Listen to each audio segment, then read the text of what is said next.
This character originated as a concept design in 2015 when Spider-Gwen, aka Ghost Spider, became super popular. Marvel decided to do a bunch of Gwen-inspired variant covers for their comics, and the one that really took off? This one. Yep, she's probably the only character to get a full comic run because she was popular on the cosplay scene, and she's our season pass card for this July season. A crazy power for a crazy card. We'll get to that in a bit, but first, who is Gwenpool? She's actually Gwendolyn Poole, and here comes the mind trip.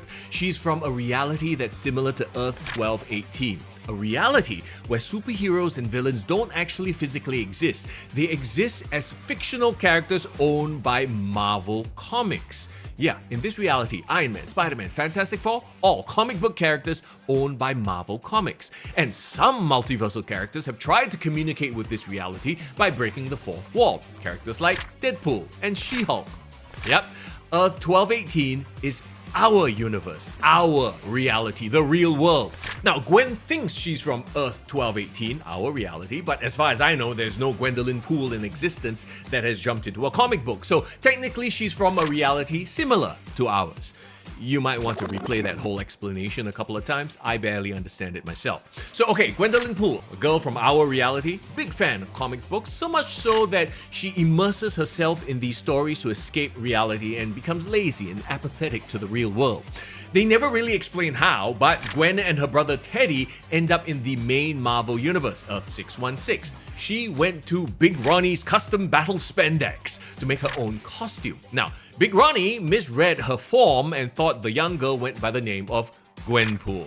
And because she is from the real world, her powers include medium awareness, where she can interact with the medium of print to do all kinds of crazy things, including manipulating the borders of the fourth wall. She also has out-of-universe knowledge because she remembers reading all these adventures in the real world as comic books, right? So as a character in the comics now, she knows secrets like heroes and who their alter egos are. But this is only limited to the comics that she has actually read. Ironically, Gwen didn't read Deadpool's comics because she considered him a little too lol memes for her taste.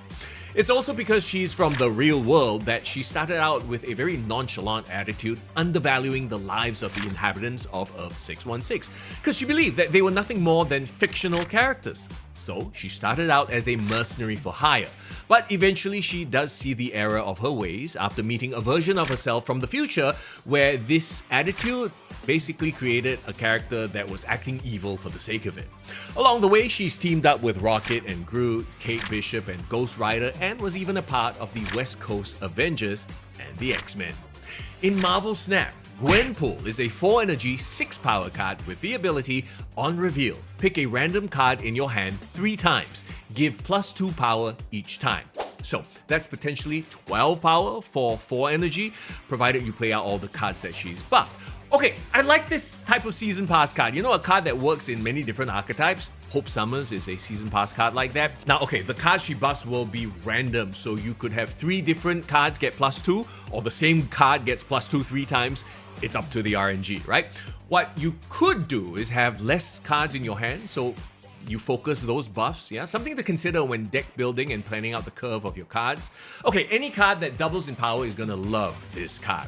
Nico, Deadpool, Black Panther, Beta Ray Bill, Daken, Iron Man. Also, Sebastian Shaw and Brood. So Gwenpool could fit nicely in a Surfer deck. And with Sarah on 5, you could play out more of those buffed cards on the final turn. Well, good luck with that. She's on reveal, right? Absorbing Man or Grandmaster can re-trigger her effect, but because she's a 4-cost, you might not have enough turns to play out all the benefits. So maybe Zabu or Psylocke to get Gwenpool out on 3. Gwenpool's gonna be a fun card, especially to deck build with, so hey, let me know in the comments if you're getting Gwenpool, and if you are, what decks are you gonna be using her in? Now, what's crazy is